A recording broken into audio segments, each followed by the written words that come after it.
Okay, welcome pre-cal 10.5 conic sections with polar coordinates. So up to this point, we've been doing different conic sections. It's been fairly challenging. Last one was probably our most challenging one. This one is not so bad, or shouldn't be.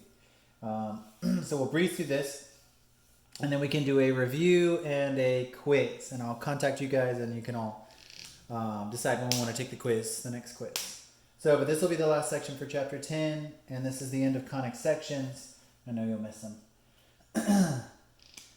All right, well, welcome back. Hopefully everyone's ready. So it looks like all we're going to be doing here is going to be identifying different conic sections from a pretty standard equation they're going to give us. And we're going to be looking at some new things that kind of look funny at first, but then will become quite easy to kind of manipulate and understand. Okay, so parabola, obviously, opening up to the right.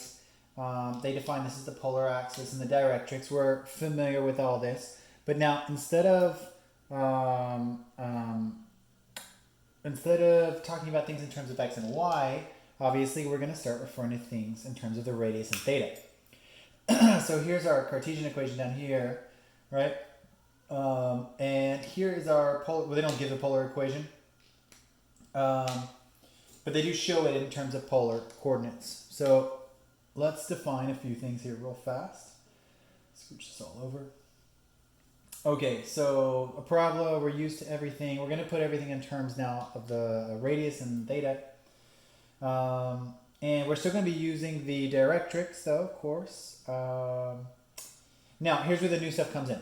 So it says, here we go, we have our fixed line. Okay, we have this new thing called E, which they're going to refer to as the eccentricity, or eccentricity, where we define the ratio of the distances from the point on the graph to the focus and the point on the graph to the directrix. Okay, so they just condense this basically. So it looks like E is defined as P to F over P to D. So F is the focus, obviously. D is the directrix of the conic section. And it's some value we're going to just use here in 2 seconds. It's going to become quite efficient. So in other words, we can define a conic section of all the points P from this ratio of E. So from P to F, the distance from P to D is equal to E. Okay, so for a conic section with eccentricity E of 1, here's this middle value. Let me zoom in on this little section. So if the E value is 1, we have a parabola on our hands, which makes sense, right? That's exactly the definition of a parabola. When E is between 0 and 1, that means when E is less than 1, right, the conic section is an ellipse. And when it's greater than 1, it has to be a hyperbola. Okay, so that's all we need as an introduction of sorts. Let's get back. All right. So with this definition in mind, now we can define everything as such. So let's take a look. So here we go. So they say the very first equation, I'll zoom in just a touch so you can see that better. Okay, so the very first equation looks like this. It says when we have a directrix where the x is equal to plus or minus p, right? So think about we have some vertical line here. That means that the parabola will open up right or left. Now, again, it could be a hyperbola, it could be an ellipse. But in this case, they mean whatever this is opening up right or left. This directrix tells us that. Okay. And we always associate that with this equation, EP divided by 1 plus or minus E cosine theta. Okay, and then for the bottom equation, we just have sine theta. Cool. And that's where our directrix is y. Y equals some plus or minus p. Okay, so it seems kind of funny right now. I'm sure if you're watching this, you're thinking that seems quite odd. I don't really understand. But just wait. We'll put this into practice, and this will all make sense really fast. Again, we can name stuff. E is in the denominator here, and E is in the numerator. E times P is the numerator, and E cosine theta is denominator. Okay. So we're just going to manipulate things around just really fast to solve a couple of these problems. So I'll just pull this up. Hopefully you guys can see okay. See how this guy writes. Good. That's going to work out great. Okay, let's take a look-see. Okay, our very first one looks like this. So it looks like r equals 6 divided by 3 plus 2 sine theta. So let's use this one as the example just to identify a bunch of things. So let's take a look. We have sine theta here, which means that our directrix is going to be some y equals plus or minus p. Notice the key essential bits here.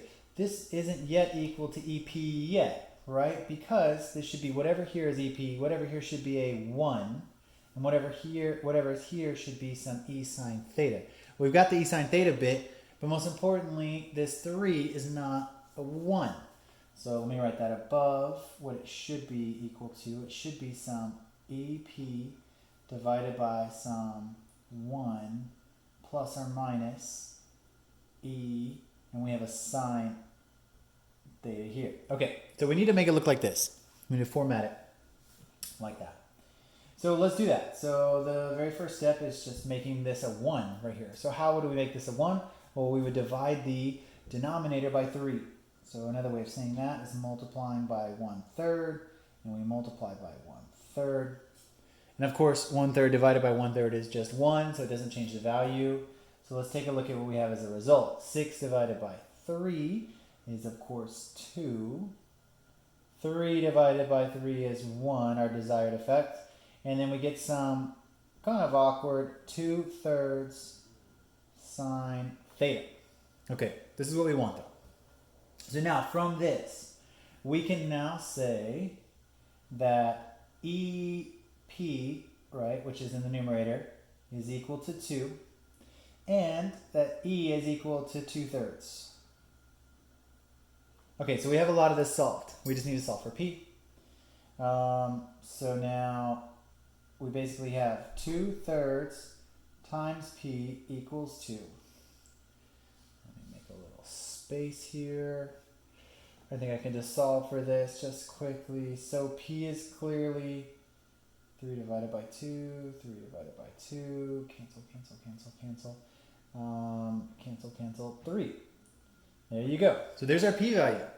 Okay, so now I think that's all they asked for in this question. They just say for each of these, they say identify the conic section with the focus and origin, the directrix, and the eccentricity. So it says identify the conic with focus at the origin, the directrix, and the eccentricity.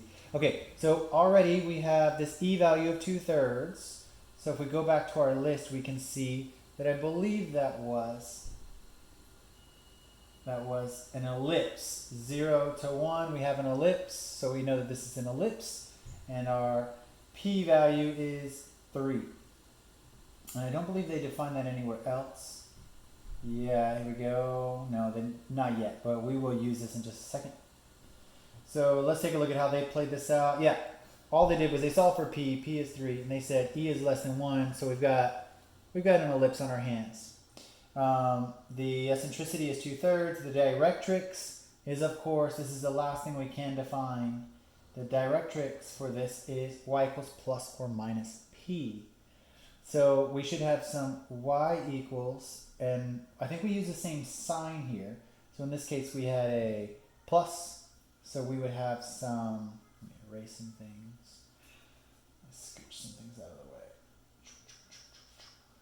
The only thing we're missing here is to say y equals some positive 3.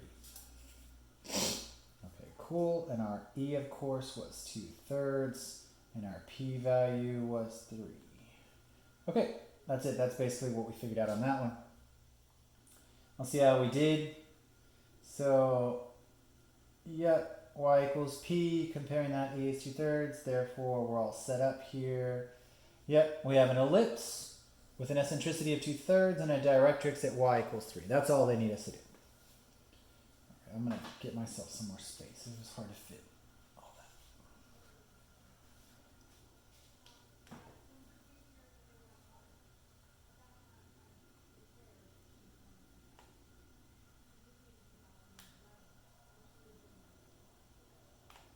Every little bit helps. Okay, hopefully this will do. All right, let's look at B. B looks like this. So now we have a cosine, so this is going to be r equals ep over 1, and in this case we have a plus down here, so plus, and we have some e cosine theta. Let's double check we got that right. So r equals ep divided by 1 plus e cosine theta. Yeah, looking good. So our exact example is B. This is B. R equals 12 over 4 plus 5 cosine theta. Okay, so we divide by 1/4. Divide by 1/4, right? Multiply by 1/4. And we get our take-home value of 12 divided by 4 is 3 over 1 plus 5/4 cosine theta. All right, looking good. I'm going to erase it.